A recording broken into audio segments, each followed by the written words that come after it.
During the pandemic, we have faced many challenges in curriculum delivery. First, we had worksheets given by Ministry of Education.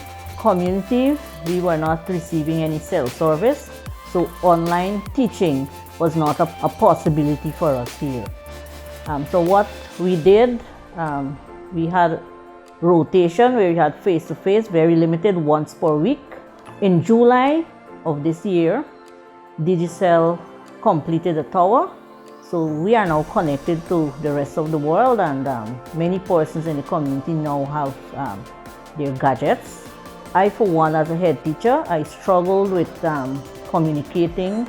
Sometimes I had to travel from Kabakaburi to Charity just to load my messages.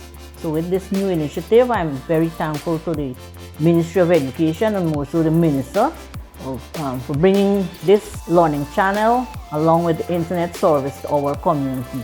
I see it as a very good initiative. The children in the hinterland, especially my school, will be able to have equal access to education in par with the schools from the coastlands.